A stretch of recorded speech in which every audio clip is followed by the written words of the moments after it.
Vous informez notre devoir, mesdames, messieurs, bienvenue dans cette nouvelle édition du journal sur Équateur Service Télévision. Quelles sont les difficultés auxquelles sont confrontés les jeunes développeurs d'applications Internet congolais et comment les aider à faire valoir leurs entreprises en ligne? Ces questions ont été débattues au cours d'une causerie entre les représentants des entreprises bancaires, ceux de la téléphonie mobile et ces jeunes passionnés du web. Un café numérique organisé par l'ARPCE à l'occasion de la célébration ce 17 mai de la journée internationale des télécommunications et de l'économie numérique. Ulrich Adjobi, Eric Kabamba pour le reportage. Ils sont jeunes, ils ont du talent et de la créativité dans l'économie numérique. Alors Malewa, qu'est-ce que c'est? C'est une plateforme de vente en ligne qui permet aux utilisateurs de commander à manger dans un restaurant de leur choix et de se faire livrer tout simplement possible. Cependant, le problème qui freine ces jeunes développeurs d'applications est celui de l'accompagnement de leurs projets, domaine des sociétés de téléphonie mobile où ces jeunes jettent un regard. J'aimerais qu'aujourd'hui on me facilite de pouvoir avoir accès par exemple aux API, aux interfaces qui me permettent de pouvoir faciliter le paiement et l'achat sur Internet. En organisant ce café numérique, la RPCE souhaite donner du crédit à ces jeunes qui se sont exprimés librement. Dites-nous quelles sont les conditions pour avoir accès à cette API. Qu'est-ce qu'il faut respecter? À partir du moment où nous respectons cela, nous nous connectons. À ces questions, MTN et RTL sont interpellés car c'est à ces sociétés de créer ces interfaces qui donneront de la visibilité aux applications. En réponse, ces sociétés exhortent les développeurs à intégrer les startups pour une prise en charge éventuelle. Aussi, les banques et l'organisation de la propriété intellectuelle appellent-ils à la protection des applications, tandis que Yves Castanou rassure. Donc, considérez qu'à partir d'aujourd'hui, nous avons créé dans ces échanges une plateforme, un environnement où on va travailler pour atteindre des résultats. Cette causerie débat est une première en République du Congo qui a rassemblé dans une même salle les décideurs et les jeunes développeurs web. Et l'humanité célèbre le 17 mai de chaque année également la journée mondiale de lutte contre l'hypertension. À cette occasion, notre équipe de reportage a tendu son micro aux Brazzavillois pour savoir s'ils ont l'habitude de prélever leur tension artérielle. Raoula Yondo, Anthony Gonza pour plus de précisions. Toute personne en bonne santé est un malade qui s'ignore, dit-on. Cet adage justifie l'importance du dépistage. Seulement, certains Brazzavillois ignorent encore le bien fondé du prélèvement de la tension artérielle. Ah non, souvent je ne vérifie pas ça. Pourquoi?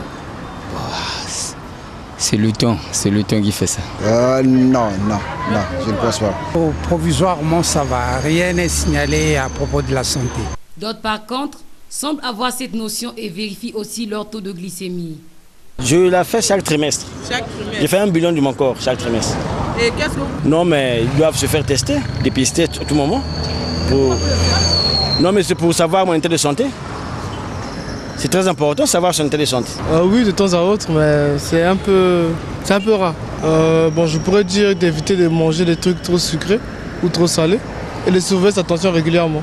Du côté des spécialistes, voici ce que l'assistante sanitaire en santé publique Sylvie Eliandolou nous dit sur l'importance du prélèvement de la tension. Oui, on doit contrôler notre tension parce qu'il y a beaucoup de choses qui se passent dans la vie. Parce que si vous ne contrôlez pas la tension, vous risquerez de manger n'importe comment à partir des données. C'est ça qui va vous indiquer. Il faut régler soit de manger beaucoup de sel, il faut diminuer, il faut faire un peu de sport pour essayer vraiment d'équilibrer. La tension n'est pas bonne. Il y a beaucoup, on parle aujourd'hui des AVC, c'est à cause de ça. Tu ne connais pas ton état et vraiment c'est grave. Et surtout pour les hommes qui prennent n'importe quoi, des fortifiants, tu ne connais pas ta tension et voilà pourquoi nous avions souvent les décès des hommes dans un peu ces endroits-là que vous connaissez, parce qu'il ne connaît pas d'abord son état d'âme, c'est comment. Donc voilà pourquoi quand la personne, les sujets âgés, vraiment il est nécessaire de prendre sa tension pour lui donner les enseignements qu'il faut, comment vivre, quelle est la conduite à tenir, qu'est-ce qu'il faut faire pour se maintenir en bonne santé. Ne pas connaître sa tension artérielle est en danger, affirme Sylvie Eliane Dolou. Ah, mais c'est grave, parce qu'il faut le faire aujourd'hui. Si on parle des AVC, c'est à cause de tout ça. Là, on mange n'importe quoi. Donc, il faut équilibrer aussi l'alimentation. Il faut contrôler sa tension. À tout moment, si tu es malade, il ne faut pas négliger. Prendre les trucs de la rue, l'automédication, là, tu ne connais pas de quoi il s'agit, tu sens les vertiges. Tu vas prendre les médicaments de la rue pour essayer de remonter. Tu ne sais pas que ça empiète sur ta santé et après, c'est l'AVC. Ce n'est pas normal. Ils doivent aller là où il faut pour que vraiment qu'il y ait une bonne prise en charge dans les hôpitaux. L'hypertension artérielle est le premier facteur de risque de l'AVC, accident vasculaire cérébral. Le trouble de la vue, le bourdonnement des oreilles sont autres symptômes de l'hypertension. Les personnes qui connaissent ces symptômes doivent se rendre à l'hôpital, car l'hypertension est un tueur silencieux. Nous sommes déjà en période de saison sèche selon le calendrier et les basses températures enregistrées ces derniers temps à Brazzaville. En cette période, les petits-enfants sont les premières victimes des maladies dites saisonnières. La poussière, la fraîcheur sont parmi les causes. Jumela Bongo et Anthony Ngonza ont interviewé une infirmière à propos. Voici leur note de reportage. Ils sont vulnérables en cette période de basse température et de poussière. Ce sont les petits-enfants victimes de la toux, de la fraîcheur et des fièvres. Des mesures nécessaires doivent être prises pour les préserver des maladies, explique Claudia Ouekoulongo, infirmière au centre de santé intégré de Terinkyo. Au temps de saison sèche, il faut regarder la température par rapport au jour. Sur aujourd'hui, la journée ouvrable, il y a un peu de soleil, à peu près 11h, 12h. On doit prendre soin des enfants, il faut protéger les enfants, il faut mettre les enfants les habits manches longues, le pantalon. S'il y a le combinaison, tu peux mettre aussi l'enfant. L'enfant doit être bien protégé, du pied à la tête. Parce que la saison sèche, c'est la saison qui emmène la grippe. Donc si tu laves l'enfant avant, au plus tard 16h, l'enfant peut être, tous les 3 mois de la saison sèche, l'enfant peut seulement être malade. L'enfant va toujours être grippé, la toux, le rhume, donc ça va déranger l'enfant. Ces pratiques sont connues de certaines mères, à l'image de celles que nous avons interrogées ici. Protéger les enfants le plus souvent, c'est avoir des habits qui sont conformes à la fraîcheur. Et puis pour les mamans aussi, il faut éviter que vous faites laver les enfants après 17h. Faire porter l'enfant, quand tu finis de laver l'enfant, tu la mets un pull pour le protéger et tout. Surtout que beaucoup plus, ce sont des petits enfants de 2 ans, 3 ans qui sont souvent exposés à la fraîcheur. C'est probable que cette saison sèche soit très aride, très difficile. On ne peut pas nettoyer le bébé quand il fait très frais, il faut lui passer un gant. C'est un petit gant ou bien des serviettes hygiéniques qu'on vend en pharmacie. En période de saison sèche, il ne s'agit pas seulement de protéger les enfants par les habits, mais aussi éviter de leur donner les aliments glacés comme les bissapes, les skis, les yaourts et autres, a poursuivi Claudia Ouekoulongo. Mois de mai, mois de l'Europe, à Brazzaville, la célébration a donné lieu à un forum sur les projets financés par l'Union européenne au Congo. À cet effet, les bénéficiaires ont saisi l'occasion pour présenter au public les projets qui ont bénéficié le soutien de l'UE. Vivas Mambwana. Réduire la pauvreté, protéger les personnes vulnérables, ce sont les termes clés de la coopération Union européenne-République du Congo. La découverte de la richesse de cette coopération est le sens même du forum des projets financés par l'Union européenne qui s'est déroulé ce jeudi à l'Institut français du Congo. Une vingtaine de promoteurs ayant bénéficié du financement de leurs projets ont ouvert les stands au grand bonheur du public. Parmi les bénéficiaires, il y a Azure Développement. Nous voulons sensibiliser les femmes sur les droits qu'elles ont. Je vais prendre un exemple sur la planification familiale. Il y a une loi au Congo qui demande à la femme de pouvoir planifier ses grossesses. Vous voyez, Donc aujourd'hui, la femme congolaise peut être en mesure de pouvoir espacer ses grossesses. Au lieu d'avoir un enfant d'1 année, 2 ans, 3 ans, on peut espacer nos grossesses et donc j'aurai un enfant de 3 ans, un enfant d'1 année, un enfant par exemple de 6 ans. Invitée à ce forum, la ministre des Affaires sociales et de l'Action humanitaire, Antoinette Ndinganzondo, a apprécié la coopération Union européenne-République du Congo. La coopération entre l'Union européenne et la société civile touche tous les domaines. C'est impressionnant. Donc j'ai discuté avec les jeunes, ils sont très engagés. C'est bien de voir comment la société civile est engagée à travailler non seulement avec nos partenaires, mais avec le gouvernement pour soutenir les efforts du gouvernement. Vous savez, les projets dans un pays, l'aide au développement, il n'y a pas que le gouvernement qui travaille avec les partenaires.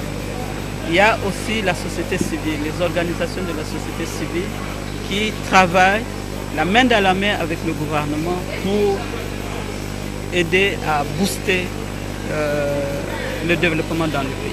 226 millions d'euros, soit 148,2 milliards de francs CFA, c'est le budget de l'Union européenne pour financer les projets relatifs au développement et toute aide confondue au Congo-Brazzaville.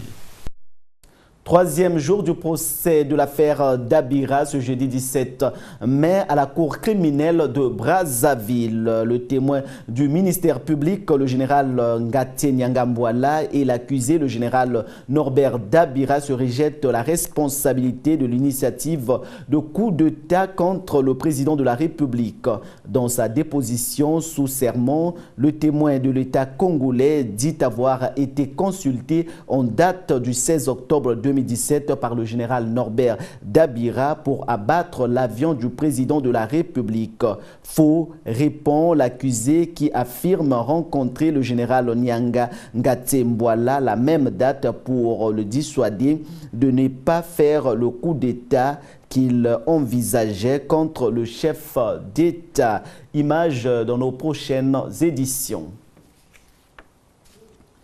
Vous êtes propriétaire d'un véhicule et sachez que le contrôle technique a déjà commencé à Brazzaville. Une opération qui cette fois-ci concerne tout type de véhicules, petits, moyens, gros et très gros. Alors pourquoi faire contrôler son véhicule et où se fait cette opération de contrôle technique? Élément de réponse dans ce reportage de Jude Moutali.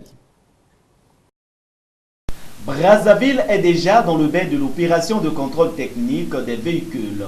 Du côté des chauffeurs, les avis s'entrecroisent à propos de ce contrôle. Quand il y a un contrôle, on annonce les informations. Oui, on annonce les informations. Après telle date, nous allons faire la contrôle soit technique, mais avant la date annoncée, vous commencez le contrôle.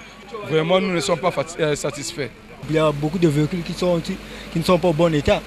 Il faut toujours contrôler les véhicules. Bon, pour éviter les accidents, c'est ça, ouais.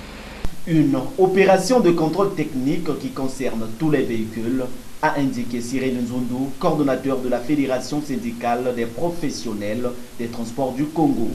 Nous avons pris le bâton en main pour sensibiliser les nôtres, sensibiliser l'ensemble des transporteurs, que le contrôle technique n'est pas une mauvaise chose. Au contraire, c'est une bonne chose pour nous, parce que non seulement que ça garantit notre emploi, mais ça garantit aussi la sécurité des personnes que nous transportons à bord de nos véhicules. 3 sites sont retenus pour ce contrôle. Les sites concernés, au niveau de Bakongo, nous avons Congo Vision, à Bakongo. Nous avons au niveau de 10 maisons vers l'aéroport, nous avons la SCCTC et nous avons Silotec Ampila. C'est les 3 sociétés où il faut aller faire. Dépasser le délai requis, les véhicules passeront au contrôle forcé, a indiqué le coordonnateur de la Fédération syndicale des professionnels des transports du Congo. Revenons au Congo et parlons football avant de boucler cette édition. Le vide laissé par Sébastien Migné, sélectionneur des Diables Rouges Football, qui avait jeté l'éponge, a été provisoirement comblé par la nomination à ce poste du Congolais Barthélémy Ngatono. La note a été prise par le président de la fédération cette semaine. Écoutons Fidel Stadgar Diaoumba. C'est depuis le 14 de ce mois que le président de la Fédération congolaise de football, Jean-Michel Mbono, a pris une note nommant au poste de sélectionneur des Diables Rouges A par intérim Barthélemy Gassono, lui qui avait en charge entre-temps de l'équipe du CHAN. Voici ses premières impressions. En tant qu'enfant du pays, c'est une responsabilité. Vous savez à quel niveau se trouve le football congolais. Donc une fois encore, on me met là pour essayer de donner un petit plus, n'est-ce pas? C'est pas facile, même si c'est sur une journée FIFA, mais ça reste un match où le Congo devra faire quelque chose. Donc responsabilité. Le Congo, chaque fois, on a toujours bien commencé, on terminait mal et tout. Donc j'étais en train de rechercher les mots, n'est-ce pas, la problématique qui est en train de nuire le football congolais. Donc c'est pour dire que je suis là-dedans. La journée FIFA nous permet également de voir avec quel élément nous devons aller contre le Zimbabwe. Donc cette journée est en train de baliser la voie pour le Zimbabwe.